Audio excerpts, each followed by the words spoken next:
Subconscious mind यानी कि अर्धचेतन मन, राइट ब्रेन सेम हो।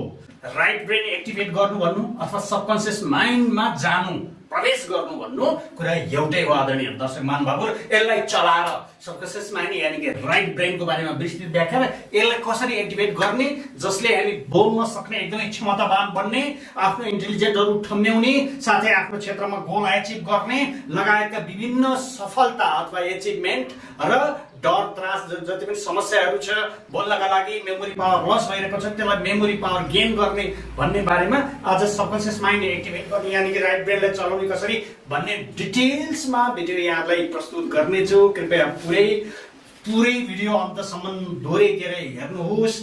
म doctor Anantaram KC, motivational speaker, trainer, public speaking trainer, leadership coach यहाँलाई फेरि स्वागत गर्न चाहन्छु र फेरि अनुरोध छ यहाँ साथीहरुलाई कि तपाई यो भिडियो बढी भन्दा बढी लाइक गर्नुहोस्, कमेन्ट गर्नुहोस्, अर्को भिडियो कस्तो चाहनुहुन्छ र साथसाथै शेयर गर्न पनि एक्टिभ हुनुहोस्। साथीहरु एक्टिभ हुनुहोस्, तपाईहरुको सहभागिता नै यो सफलता हुनेछ।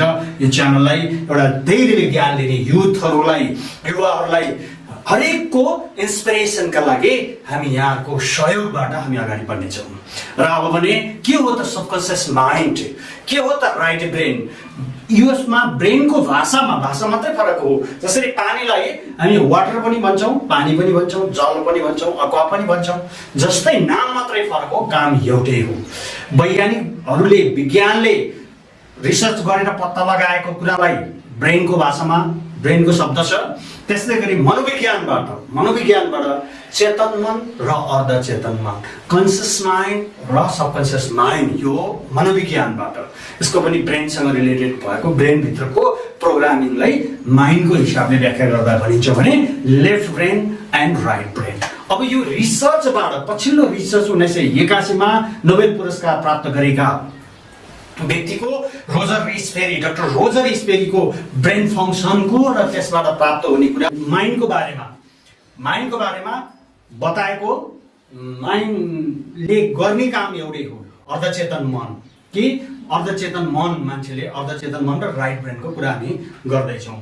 अर्धचेतन मन अथवा राइट ब्रेन जे भनौँ, यसले के हो त? यो गार्बेज इन गार्बेज आउट भन्छ। कन्सियस माइन्डमा हामी जे विचार, बुद्धि, तर्क, गणित अथवा भनौँ लजिकल कुरा, थिङ्किङका कुराहरू भनौँ न, थट्सहरू, थिङ्किङ, यो राइट ब्रेन के लेफ्ट ब्रेन अथवा कन्सियस माइन्ड भनिन्छ।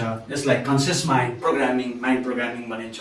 अब फिलिङ्स, भावनाहरू भनौँ न, जति पनि भावनाहरू छन्, जति पनि इमेजिनेसन छ, भिजुअलाइजेसन छ, पिक्चरका कुराहरू छ, राइट ब्रेनसँग पिक्चर भनौँ न, भिजुअलाइजेसन, पिक्चर, सपना, कल्पना, भावना, यी सबै राइट ब्रेन अर्थात् सबकन्सियस माइन्ड चल्दछ। अब यो किन व्याख्या गरिरहेको छु भन्दाखेरि हाम्रो जति पनि सफलता छ, जति पनि ठुल्ठुला कार्यहरू छ, यो राइट ब्रेन।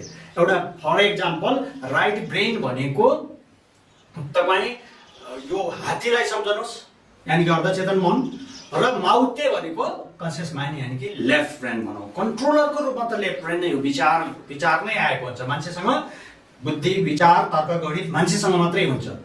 यसमा शक्ति हुँदैन, पावर कम हुन्छ। पावर हाउस, स्टोरेज भनेको सबकन्सियस माइन्ड हो। अब त्यसलाई कसरी एक्टिभेट गर्ने, मूल कुरा त यो हो। त्यसलाई एक्टिभेट गरेर, त्यसलाई सञ्चालनमा ल्याएर, त्यसलाई हामीले कन्ट्रोल गरेर, कन्ट्रोल भनौँ न, कन्ट्रोल प्यानल हामी बनेर कसरी त्यसबाट अथाह शक्ति हामीमा उजागर गर्ने, मेमोरी पावर बढाउने, हामी बोल्न सक्ने, एकदम सफल वक्ता, प्रखर वक्ता बन्ने। मूल कुरा यहाँ आजको विषयवस्तुमा प्रखर वक्ता बन्ने। धेरैभन्दा धेरै सम्झेर हामी बोल्न जान्छौँ, बिर्सिन्छौँ, अथवा पढेका कुराहरू बिर्सिन्छौँ। जे गर्नु पर्दाखेरि पनि याददाश्त, मेमोरी, त्यो राइट ब्रेन यानी कि पिक्चरमा छ। त्यो पिक्चर भनेको राइट ब्रेनमा छ। अब त्यसलाई कसरी प्रवेश गर्ने, त्यसलाई कसरी एक्टिभेट गर्ने पाटो चाहिँ मूल कुरा हो। आदरणीय दर्शक महानुभावहरु, यहाँलाई यो इन्फर्मेसन भयो। यसको प्र्याक्टिकल कुरा कसरी एक्टिभेट गर्ने भिडियोको अन्तसम्म अझै महत्त्वपूर्ण कुरा बाँकी छ, हेर्नुहोला। मूल कुरा राइट ब्रेन अथवा सबकन्सियस माइन्ड, यसलाई यसरी बुझौँ, यो दुईटा कुरै होइन। यसलाई मैले पटक पटक भनिसकेँ कि राइट ब्रेन एक्टिभेट गरौँ भन्ने कुरालाई मूल कुरा हामी फिलिङ्समा आएका कुराहरू। यो कस्तो कस्तो बेलामा फिलिङ्समा आउँछौँ हामी भन्दा, आनन्दको बेलामा अथवा निन्द्राको बेलामा सपना देखिन्छ, निन्द्रामा पनि एक प्रकारको तन्द्रा निन्द्रा योग निन्द्रा भयो। यतिखेर शान्त भए पनि, शरीर शान्त भए पनि यहाँभित्रको जुन पावर छ त्यो पावर हाउस हो। हामीलाई एकदमै पीडा हुँदाखेरि, पीडा पेनफुल स्टेट पनि सबकन्सियस माइन्ड यानि कि राइट ब्रेन एक्टिभेट भइरहेको हुन्छ त्यहाँ। त्यसैले त खबरदार अथवा होसियार साथीहरू, होसियार। हामी पीडामा रहँदाखेरि त्यो पावरफुल ब्रेन हो, त्यो एकदमै फर्टिलाइजर ल्यान्ड हो। त्यो चाहिँ एकदम उर्वर भूमि केका लागि? सफलताको लागि, जीवनको एचिभमेन्टको लागि। त्यो पीडामा सङ्कल्प गर्न सक्नु पर्यो। त्यहाँ नेगेटिभ विचार होइन म खत्तम भएँ, बर्बाद भएँ, अब सक्यो भनेर नेगेटिभ थिङ्किङ गर्दै गएर नकारात्मक तल झर्ने या त माथि जाने, त्यसैलाई उपयोग गरेर नकारात्मकताको उपयोगिता, सदुपयोगिता भनौँ न। नकारात्मकताको सदुपयोगिता भनेको नराम्रा पीडा, घटना, दुःखद यो सबै समस्याहरू आउँदाखेरि त्यहाँ हामीले के गर्नु पर्यो? सङ्कल्प लिनु पर्यो। सङ्कल्प त्यतिकै त गर्न सक्दैन। सङ्कल्पमा शक्ति छ, प्रतिज्ञामा शक्ति छ। त्यो प्रतिज्ञा कहिले गर्छ त? खुसी भएर, आनन्द भएर, मजा भइरहेको बेलामा उसले के गर्न सक्दैन? सङ्कल्प लिन सक्दैन। न त भनिन्छ नि त इख हुनु पर्यो मान्छेसँग। इख नभएको मान्छे जसले जे भने पनि, इख भनेको यस्तो चिज हो जसले तपाईँलाई अगाडि बढ्ने फ्युल दिन्छ। त्यो कहाँ हुन्छ त? राइट ब्रेनमा हुन्छ। सामान्य मानिसका लागि, हामी आम मानिसको लागि सबै राइट ब्रेन एक्टिभेट गर्ने, मेडिटेसन गर्ने लगायतको अवस्था त नहुन सक्छ, नसिकेको पनि हुनसक्छ, त्यो प्रक्रियामा नगएको हुनसक्छ। हाम्रो लागि भनेको हरेक मान्छेले हेप्दा हामीलाई पीडा हुन्छ।